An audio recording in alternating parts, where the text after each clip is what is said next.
Ang guys, ganito na yung dalawang tire natin na yung unang pieces na unang piece na isang piraso na lagay na natin. So ngayon pwede na tayo makapaglagay ng dalawa. So tingnan natin kung pwede tayo makatatlo. Yan, ibaba na natin. So itong pangalawang segment ibababa na rin natin pero yan, titingnan natin kung magagamit natin yung pangatlo o pang-apat. Meron muna ngayon. So siguro mga hanggang dalawa o tatlo lang pinaka-maximum.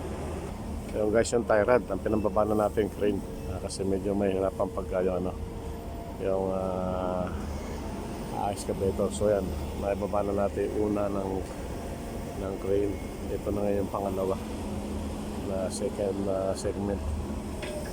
Ayan guys, yung baba nito is mag-start na kami mag-installation ng tie rod. So yan, dalawang set na yung ating na-prepare para sa tie rod, sa installation ng tie rod guys.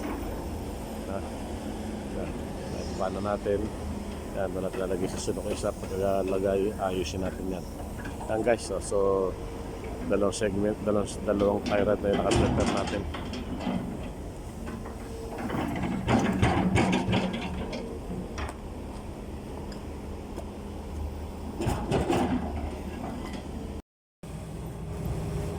Guys, nilalagay na natin yung unang tie rod sa araw na ito. Ayan, ito sa natin yung pangalawang segment yung peraso ng tie rod.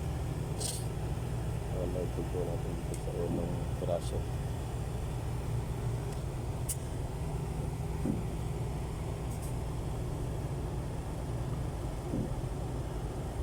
Alright, nalagay natin yung ring.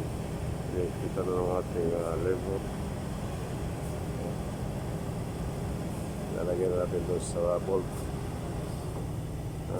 Yan, dire-diretso na ang trabaho natin guys para sa unang tie rod.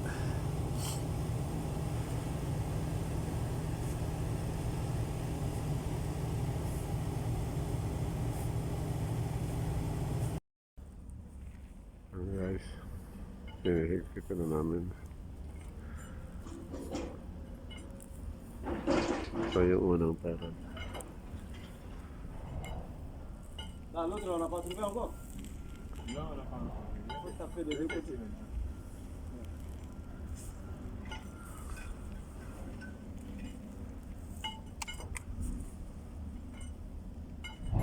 Come sta sorpresa? E là?